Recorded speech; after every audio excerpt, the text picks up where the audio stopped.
مش شهرين او ثلاثة، انا قعدت سنة كاملة في شقة ما فيهاش سخان، بستحمى كل يوم مرتين بمية متلجة. فلو عايز تعرف اي حاجة عن الاستحمام بمية ساقعة تأكد اني هقولها لك النهاردة.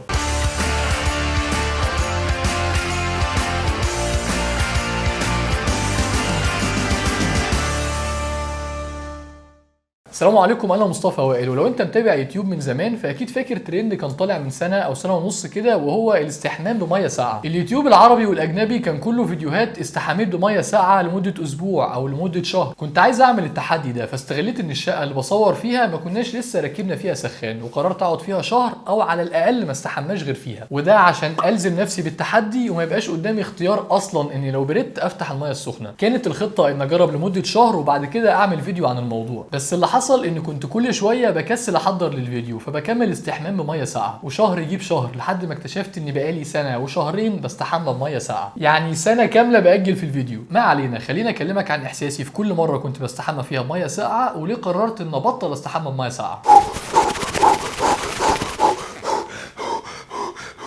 هو ده بالظبط. والمشكله ان الموضوع مش بيبقى اسهل مع الوقت زي ما بيقولوا، لا، كل مره زي اول مره، نفس الصعوبه نفس الاحساس. طبعا في الصيف الموضوع بيبقى اسهل شويه من الشتاء، وفي الصبح بيبقى اسهل من الليل، بس ان جنرال الموضوع مش سهل. وفي ايام كنت بحتاج استحمى بالليل في فصل الشتاء، انا متاكد ان لو كان عندي سخان كنت هنفض للتحدي وهفتحه واستحمى بميه سخنه. تعال بقى نتكلم في الفوائد المنتشره اللي الناس بتتكلم عنها في الاستحمام بميه ساقعه، واقول لك انا حسيت بيها ولا لا. رقم واحد، انك تفوق او تصحصح لو كنت نعسان، ودي الحقيقه اهم ميزه او فايده خدتها من الاستحمام بميه ساقعه. انا لو نايم ساعتين بس ومحتاج انزل بس نعسان مش قادر، بدخل الحمام وافتح الميه الساقعه واقف تحت الدش 3 دقايق وابقى خدت احلى صدمه عصبيه كاني شارب جرده القهوه بتخليني فايق 4 ساعات على الاقل. رقم 2، استشفاء احسن للعضلات بعد التمرين. في الحقيقه ده غلط، والدليل العلمي المتوفر لحد دلوقتي بيقول ان الاستحمام بميه ساقعه بيقلل الاستفاده من التمرين، لان خلال التمرين انت بتكسر الياف عضليه وبتعمل عمليه انفلاميشن او التهاب في العضلات، وبتعمل سيل سويلنج، يعني بتعمل ضرر صغير مؤقت في الخلايا والالياف العضليه، بتشغل مسارات زي امتور والمسارات البنائيه بوجه عام. لما تعمل حاجه تقلل الالتهاب ده، زي انك تاخد ادويه مضاده للالتهاب زي الاسبرين او الايبوبروفين، او انك تستحمى بميه ساقعه، ففي دليل علمي معتبر بيقول ان حتى لو ده كان بيسرع الاستشفاء او يخلي عضلاتك تبقى جاهزه للتمرين تاني بسرعه، لكنه بيقلل الزياده العضليه. عشان كده انا كنت بحاول اخر الاستحمام بعد التمرين بساعه، يعني لما اروح اغسل وشي كويس عشان العرق واستنى ساعه اعمل فيها اي حاجه وبعد كده استحمى. وبوجه عام ما انصحكش تستحمى بميه ساقعه بعد التمرين للاسباب اللي قلتها. رقم 3، تنشيط الدوره الدمويه والجهاز المناعي، ودي فايده فعلا حقيقيه. هي مش حاجه تحسها بنفسك قد ما هي مثبته بالبحث العلمي، لكن اللي انا حسيته بنفسي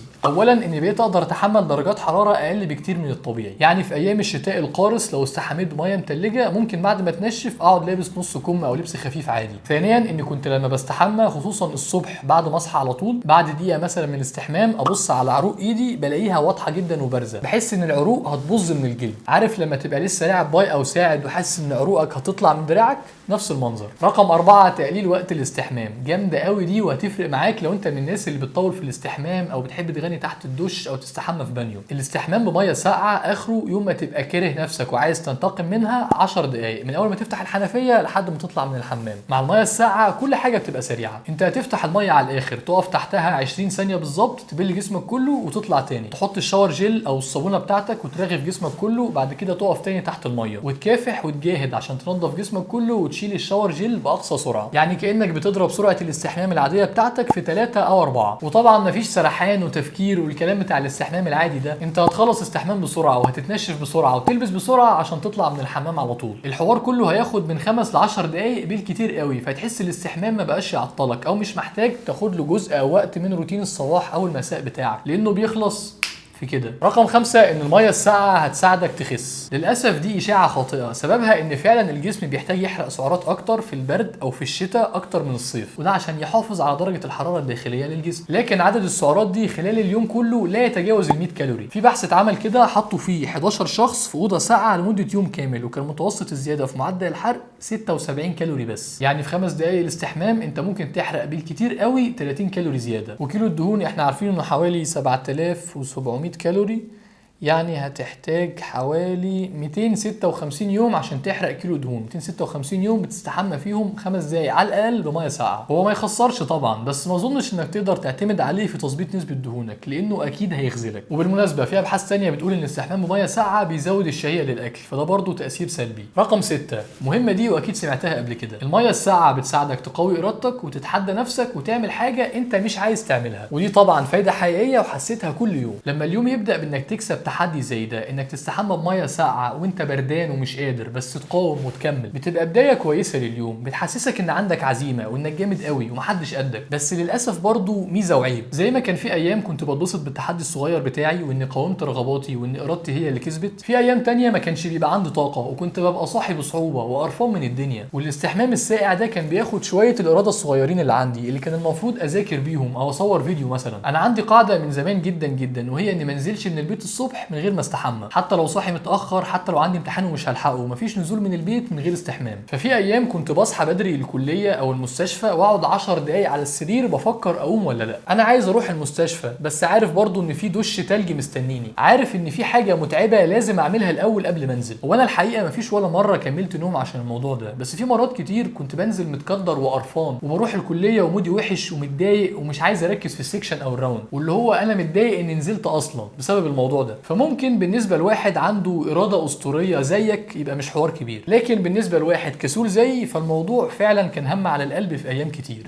طيب هل انا بطلت استحمى بميه ساقعه؟ لا ما بطلتش، بس ما بقتش استحمى بيها طول الوقت. يعني استحمام بعد التمرين بقى دايما بميه متوسطه، استحمام الصبح غالبا بيبقى بميه ساقعه عشان تفوقني او تصحصحني شويه. وانا كمصطفى شايف انك ممكن تجرب الموضوع، تديله فرصه اسبوعين او شهر تستحمى بميه ساقعه وتشوف الدنيا. وممكن تبدا في فصل الصيف لو الموضوع هيبقى صعب عليك في فصل الشتاء، بس ما تتوقعش الفوائد الاسطوريه اللي بتسمعها في فيديوهات الاجانب، لان اغلبها بالدليل العلمي والتجربه الشخصيه ملوش اي اساس من الصحه. ممكن تبدا الموضوع بانك تحط راسك تحت الميه، شعرك هيمتص الميه وهيخفف سقعتها شويه وهي نازله على جسمك. لكن لو عايز تاخد اصعب تجربه، خلي الميه تنزل اول حاجه على صدرك وبطنك، دي اكتر مناطق في جسمك حساسه للميه الساقعه. حتى هتلاقي لما الميه تنزل عليك هتبقى عايز تكرانش على نفسك كده عشان تحمي بطنك وتخلي الميه تنزل على ظهرك اللي مش حساس للدرجه. حاول ما تاذيش نفسك. لو بدات تحس بتنميل زايد او اطرافك بقت بيضه او مش عارف تتنفس كويس، اقفل الميه. الغرض من التحدي مش ان يجيلك فروست بايت او تموت. ولو قعدت كتير قوي في الميه الساقعه ممكن درجه حراره جسمك الداخليه تقل او يحصل لك هايبوثيرميا، وده بيأثر جدا على وظائف القلب وباقي اجهزه الجسم. خد بالك من نفسك.